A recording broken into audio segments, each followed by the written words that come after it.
to you, Prof. Thank you. You can unmute yourself. Okay, thank you so very much.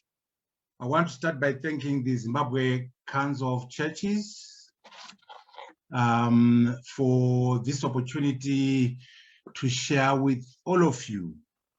Now, we are discussing amendment number 2 of 2021. But what is going on in the country? What is going on in the world? We are operating under COVID-19. There is a pandemic in the world. There's a pandemic in Zimbabwe. We have had losses of life and losses of livelihoods. So we are going through economic decline globally and also in Zimbabwe in particular. So amendment number 2 takes us away from the core business of addressing COVID-19. The amendment number 2 takes away our attention, our efforts, our resources from saving lives in the country. It takes us away from saving jobs, saving livelihoods in Zimbabwe. That is the implication, that is the consequence of amendment number 2. It is a sign of lack of leadership on the part of our government, on the part of our country, to be concentrating on amendments to our constitution which are misplaced, which are misconceived, which are meant to serve power retention strategies, instead of concentrating on COVID-19. So that's the number 1 implication of all this. These political shenanigans, this constitutional crisis is a terrible indictment of us as a people. Instead of saving lives, instead of saving livelihoods, we are concentrating on meaningless amendments to our constitution. That is number 1 concern. Other countries, other responsible governments are concentrating on vaccines and vaccine rollout plans. They're concentrating on how to save lives. They're concentrating on what is called building back better. How do we rebuild our economies, which have been ravaged by COVID-19 in the past 18 months. That is the global concentration in terms of effort throughout the world, but we're doing something else in the country. Now, when we say the economy, how do you come up with an economic framework for a country? The first thing that you must do is to have a shared national vision, okay? The Zimbabwe we want was a starting point, but more specifically, you must have a shared economic vision. Where do you want Zimbabwe to be in 30 years' time in terms of economics? GDP, per capita income, infrastructure, education, manufacturing, all these things. We must have a shared national economic vision. Now, how do you craft a shared economic vision when we're busy fighting, when we are taking each other to court over meaningless amendments, when we're concentrating on division, when we're concentrating on misleadership? This is the major implication of this amendment. It has divided our people. It has divided the country. The country can't concentrate on a shared economic vision because we are fighting. We are in the courts. We are speaking at cross purposes. This is a terrible indictment of us as a nation because we can't concentrate on a shared national vision. These are the implications of amendment number 2. After crafting a shared national vision, the next question is, how do you move from where you are to the promised land? The shared national vision is what we call the house on the top of the hill, the aspiration for a nation.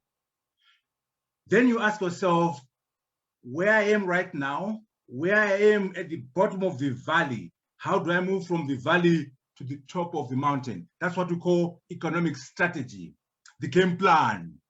How you move from where you are to the promised land is what we call economic strategy. That economic strategy requires all hands on deck. It requires buy-in and ownership by all Zimbabweans across the political divide. Civic society, business, academia, young people, women, the entirety of Zimbabwe must buy in into the national vision. It must buy in into the economic strategy that will take us from where we are to the economic promised land. How can we craft an economic strategy when we are bickering, when we're fighting, when we're desecrating our constitution? This is the implication of amendment number 2. We cannot craft and concentrate on an economic strategy to take Zimbabwe to the promised land, to prosperity, to shared economic growth, to inclusive prosperity. We cannot do it when we are concentrating and measuring minors, desecrating our constitution, concentrating on authoritarian consolidation, concentrating on controlling the judiciary at the expense of the economic agenda. What we need for the economy to move forward, what we need for our lives to become better in the economy, we need investors, domestic investors. We need foreign investors, FDI. We need entrepreneurship. We need infrastructure. We need beneficiation. We need value addition. All these economic activities require certain things. Number 1, the rule of law. Number 2, certainty of rules. Number 3, predictability of our frameworks, predictability of our laws and circumstances. Amendment number 2 is an attack on the rule of law. Amendment number 2 is an attack on certainty of our laws. Amendment number 2 is an attack on constitutionality. Amendment number 2 is an attack on constitutionalism. Now, for you to have economic performance, for you to have a vibrant economy, you must have constitutionalism. You must have constitutionality. You must have certainty of rules. We must make sure we are predictable in the economy. So amendment number 2 is a fatal attack on our ability to attract investors, an attack on our ability to attract domestic investors. Our own people, our own entrepreneurs must believe that there's the rule of law in Zimbabwe. They must see certainty in the way we use our laws. And of course, foreign investors, FDI, capital is shy. Capital will not come into a country where there is no rule of law. Let me explain this. Dr. Magaisa spoke about it in the morning, but let me dramatize it. Constitutionality is being in accordance with the Constitution, accordance with the law. Amendment number 2 is a violation of constitutionality. Constitutionalism has 3 parts. The first part is about limited government, the philosophy of limited government. Yes, a government must have power, but that power must be limited. That power must have checks and balances. That's number 1 aspect of constitutionalism. Number 2, we must have the behavior, the culture, the tradition of respecting a constitution. That's part of constitutionalism. The culture, the tradition, the behavior of respecting that document. That's constitutionalism. Number 3 aspect of constitutionalism, functional separation of powers, the judiciary, the executive, and the legislature. They must be functionally separate, not just separate, but functionally separate. Amendment number 2 is an attack on the functional separation of powers in Zimbabwe. The powers of the judiciary are being taken by the executive. The executive is going to control the judiciary by having a pliant, surrogate, and captured judiciary, by having surrogates as judges in Zimbabwe. The powers of parliament are being usurped by having a rubber stamp parliament. The laws are being made by the executive. Amendment number 19, amendment number 2 is a product of the executive. So 3 attacks. Number 1, an attack on the limited government aspect. The power of the president is no longer limited. We now have an imperial presidency through amendment number 2. Count number 2. The whole activity around changing amendment number 2 is a manifestation of the lack of culture, tradition, and behavior of respecting the Constitution. Count number 3.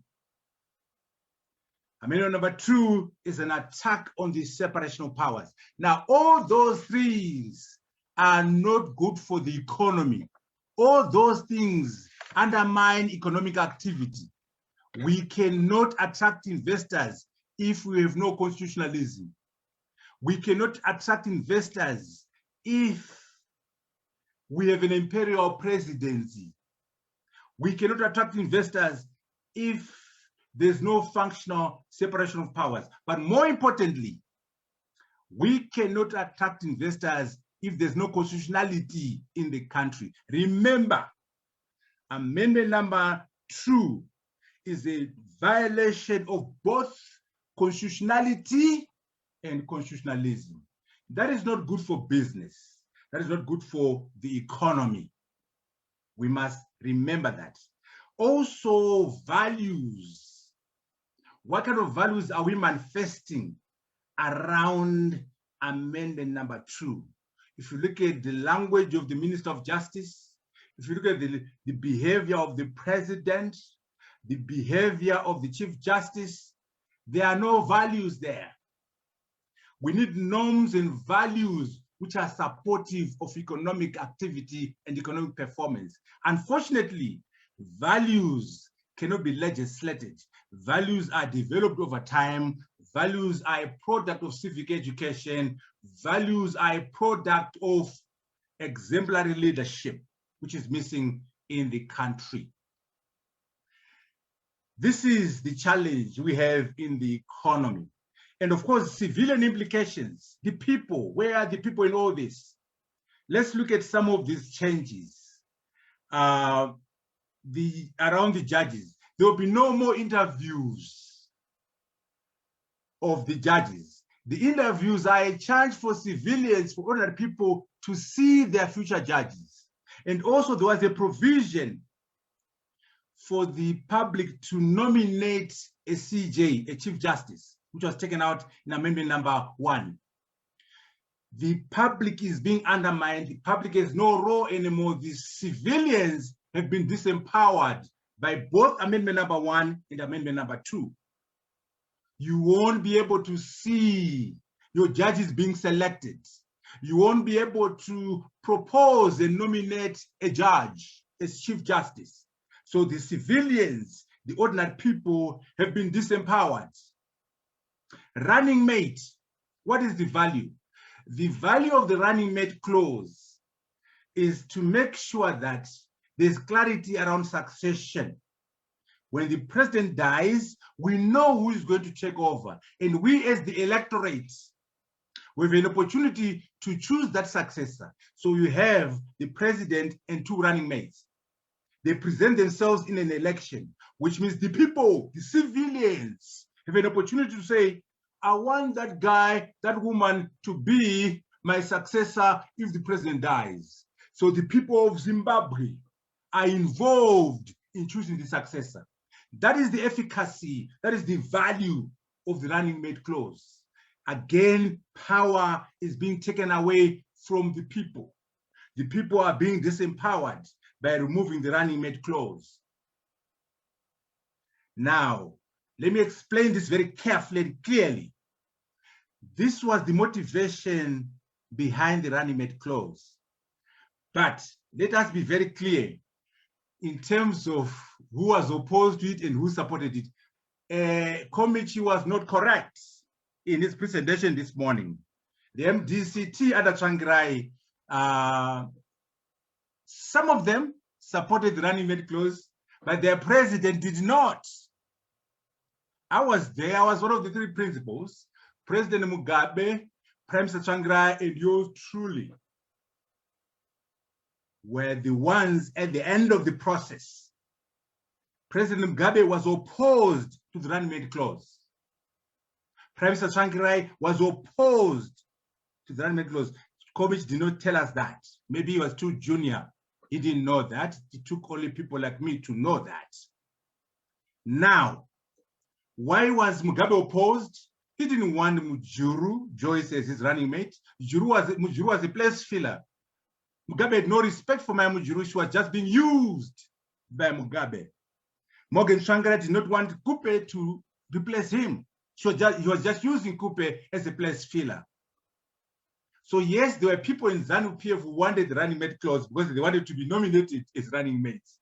There were those also in MDCT who might have wanted it to, for the same reasons. But the leaders, Morgan Tsvangirai and Robert Mugabe, were opposed to the running mate clause. I was supportive of it. They were opposed to it. Now, what is the moral of the story? The churches and civic society, you have a role to play. Don't leave these debates to political parties. Sometimes political parties are conflicted. Sometimes political parties have vested interests. So right now, for example, if we're going to defend the running mate clause, don't leave it to MDCT, don't leave it to MDCA, don't leave it to ZANU-PF. Most likely, those three parties I've just mentioned might have no appetite for a running mate. But you and I, ordinary people, you and I, the churches, you and I, civic society, can easily see the efficacy and value of a running mate, as we saw in Tanzania, as we saw in Malawi, as we see in the US. But if we leave it to parties, the leaders, the ordinary members might like the running mates, but the leaders, the top leaders, might want to control succession. They want to keep it open. The moral of the story is, do not leave these major decisions and debates to political parties. Civic society has a key role.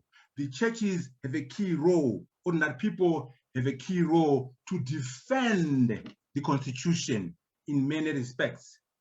Devolution, again, since morning, no one has spoken about devolution. The devolution provision in Amendment number 2 is against the people. It is meant to kill devolution. Of course, the opposition people in Parliament were blind, deaf, and dumb.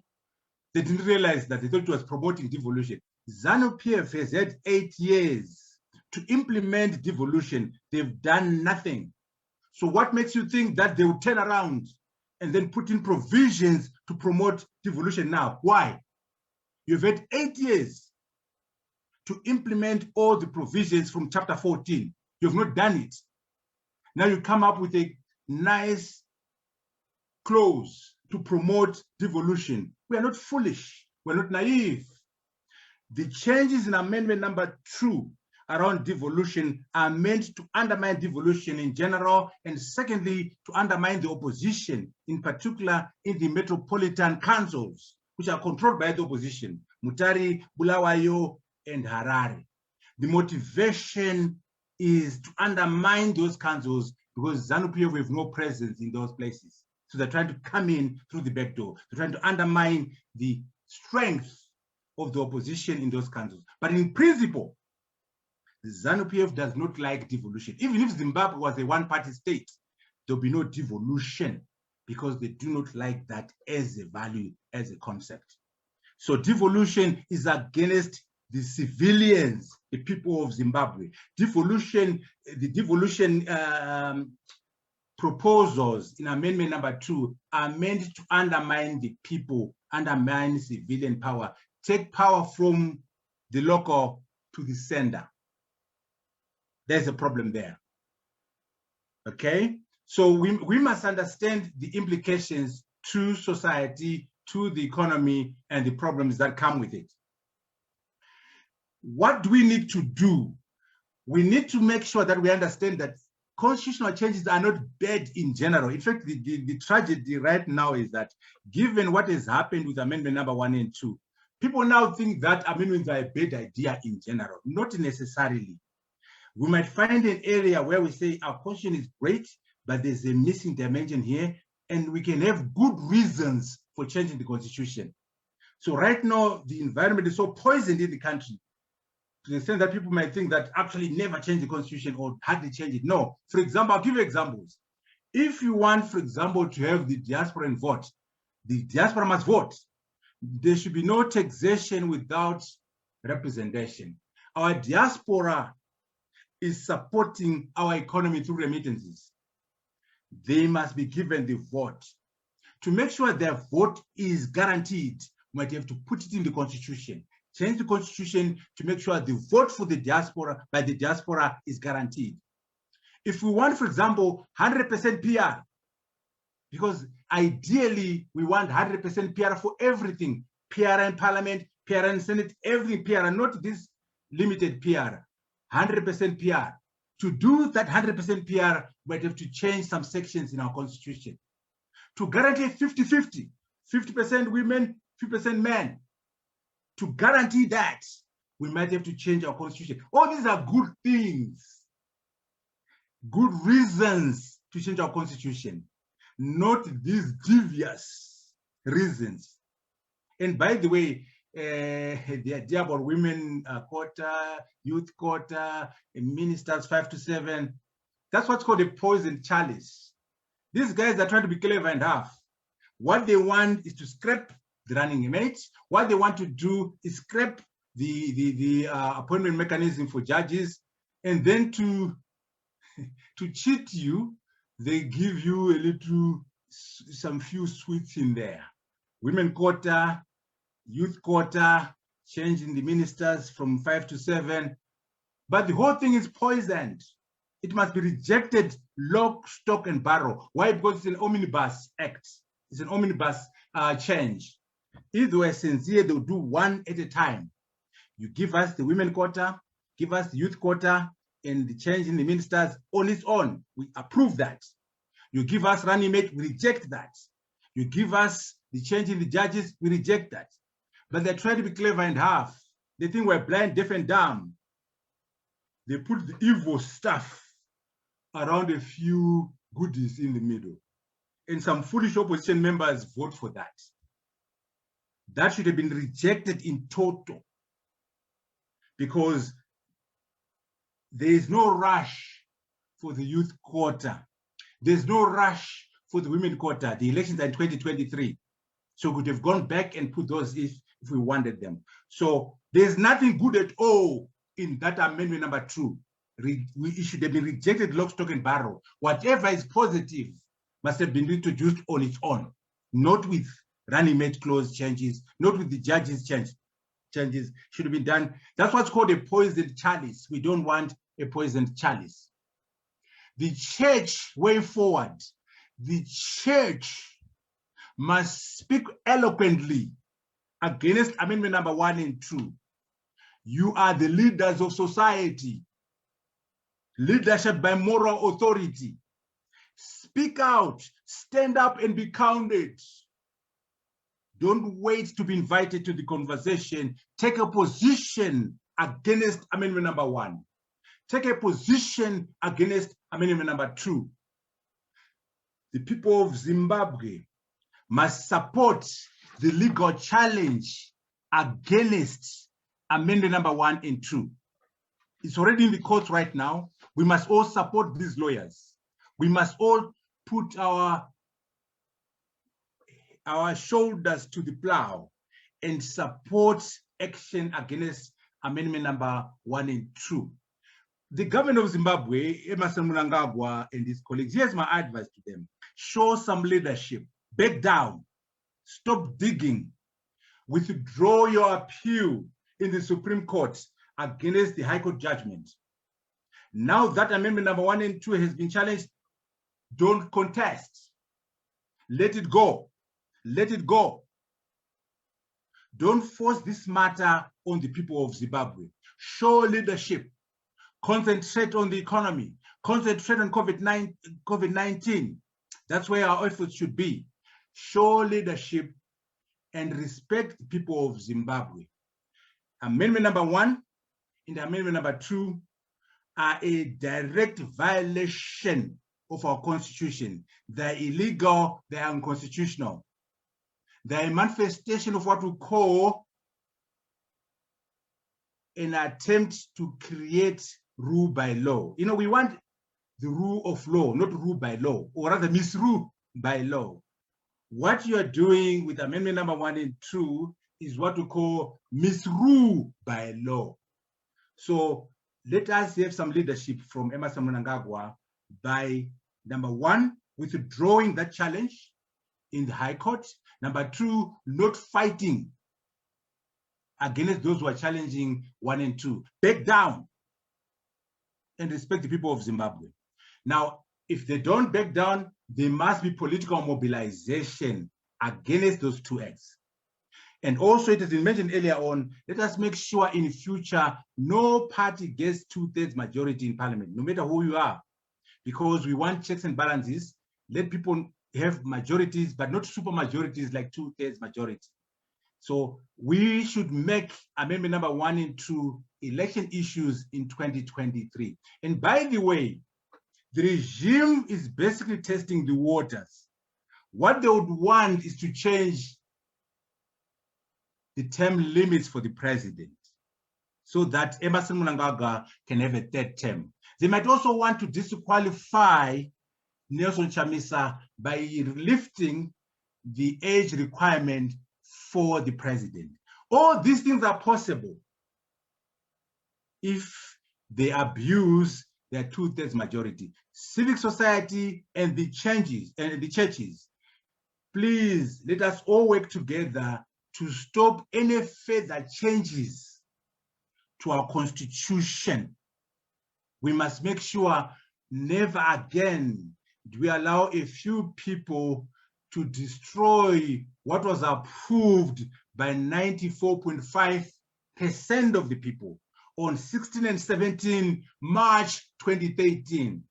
3.3 million Zimbabweans spoke, and their views are being discarded today.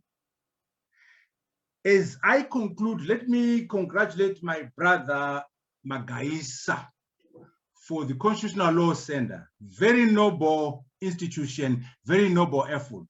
We must all support that. That's what we want, for people to be educated about the Constitution. That's what we want, to make sure we are all conversant about the Constitution. However, Brother Magaisa, I have one for you. I want to challenge you and say, it's not enough to have the CLC.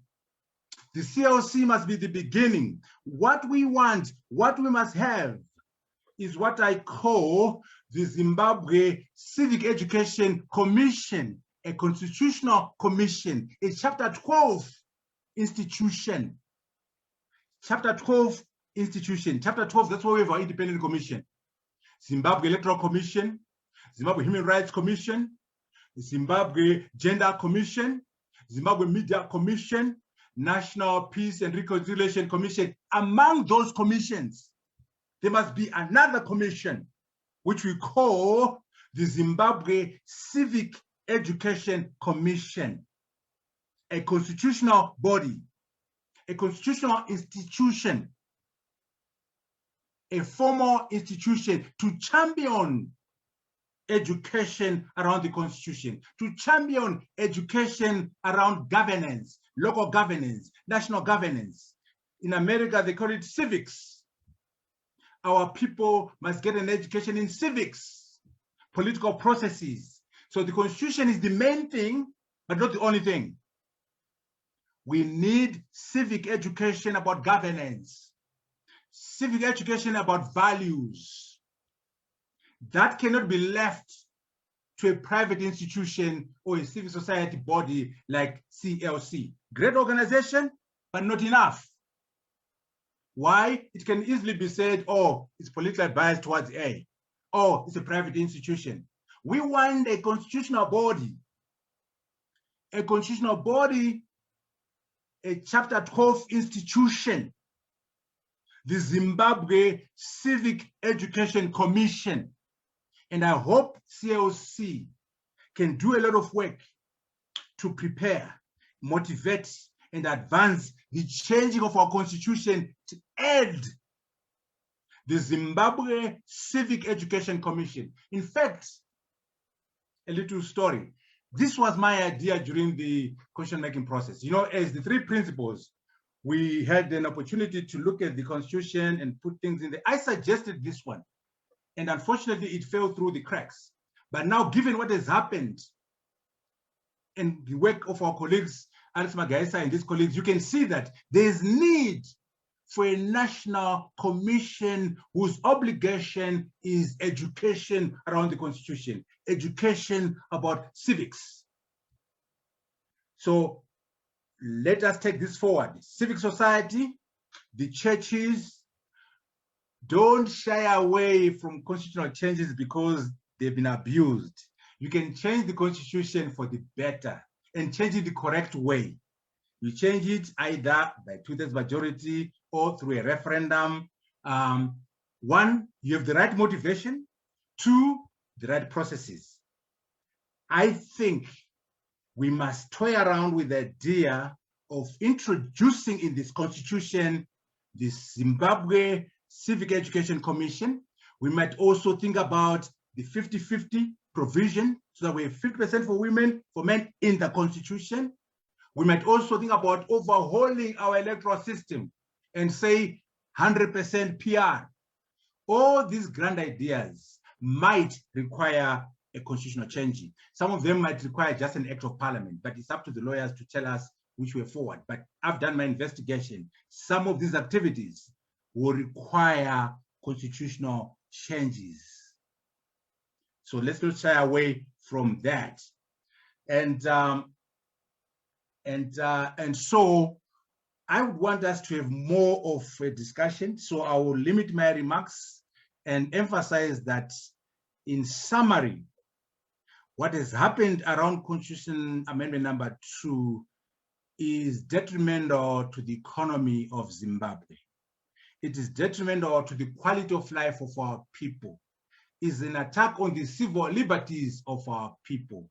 It is taking away rights from ordinary people. It is disempowering society and the civilians in Zimbabwe.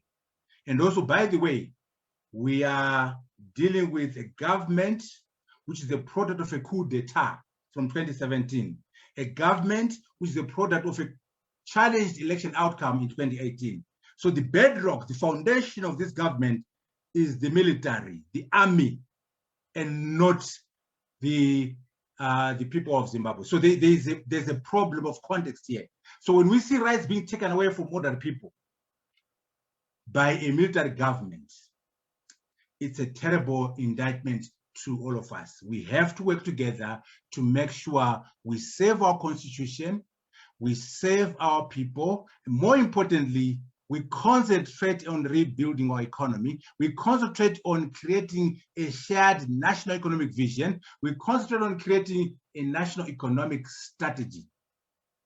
No one is going to come and save us from this situation. No one is going to come and create a national vision for us. No one is going to come and create an economic strategy for our country. You and I, we the people, must become the economic revolution we want to see in Zimbabwe. We must become the defenders of the constitution in our country. I thank you so very much for this opportunity. Thank you. Thank you very much for the excellent questions and comments. I'll try to be as brief as possible. We are supposed to be proactive. I think the criticism that we're coming too late is a valid source of criticism. we must always be aware. We must try to always be proactive. We are now reacting. So going forward, I think it's important that we are proactive so that we can handle things and have a better impact. But it's never too late to step up to the plate. So what we're doing right now is a good effort, and we must keep working hard. But yes, in future, let us be proactive across the board. Now, PR, let's be very careful about PR. There's the PR that we're trying to introduce with these quotas and so on. It is devious, but PR in general, we must discuss it. It's a potential good thing. If we go 100% PR, which means Parliament 100% PR, Senate 100% PR, that allows small groups, minorities, women, and everyone to have a better share. That's what you find in South Africa. So let's have a reasonable discussion on the pros and cons of 100% PR. Recall of MPs, very good point. That power is in the Constitution because our Constitution was produced primarily by political parties. That's one weakness of our document. You know, we must always be able to do self-criticism. The MDC that I was leading, the MDC led by Changirai, then ZANU-PF with Mugabe, the three parties, although it was an all-inclusive process, the three parties had a very strong influence. And you find things like the recall of MPs by the parties came through. So it is something that favors parties. So parties will put that in there. That's why I said earlier on, civic society, the churches, ordinary people must have more say than parties. Sometimes parties are conflicted. Sometimes parties have vested interests. So yes, there's a problem. If we agree, we can take it out of the Constitution so that there is no power given to parties to recall MPs without going to the people. But it is in the Constitution because the overbearing influence of the three parties that were involved in the constitution-making process. Now, the issue of outsourcing of problems, that's a very good point. Right now, the running mate issue, this is a Mnangagwa versus Chiwenga problem. Mnangagwa is trying to manage Chiwenga. Mnangagwa wants to control succession in ZANU-PF. He doesn't want Chiwenga to be a strong VP. So what does he do? He changes the Constitution. So that's a very important point. You find parties that have problems are now coming to the people, using the Constitution to settle their internal problems. We can't allow that.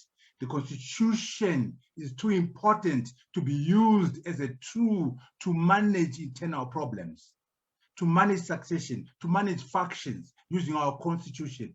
Unacceptable. The Constitution must be above parties. And we must make sure that we protect the Constitution. Here's the theory, people.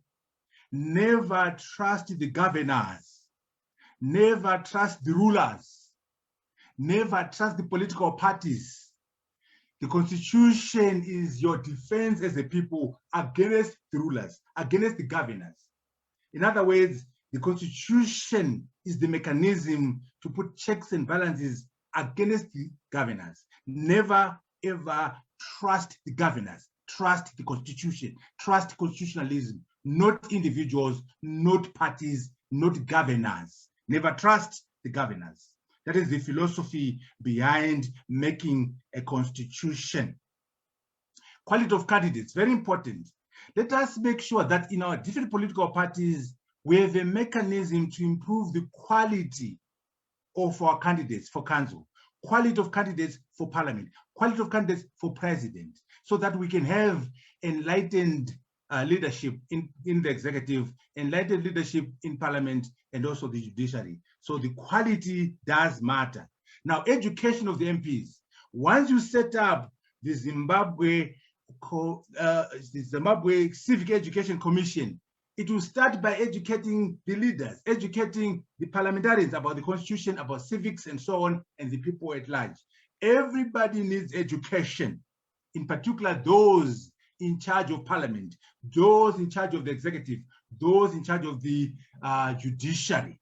So it's important that the Zimbabwe Civic Education Commission is a platform, a constitutional body, a formal body to educate everyone about governance, about civics, about the Constitution. So we must make sure that we're able to do that.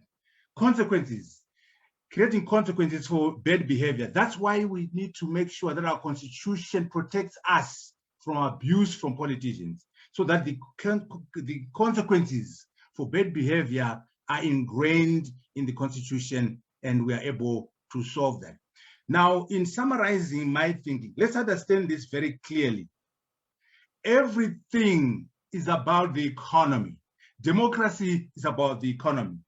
Constitutionalism is about the economy. Constitutionality is about the economy. Free and fair elections are about the economy. If you mess up any of these, democracy, constitutionality, constitutionalism, free and fair election, you are damaging our economic prospects.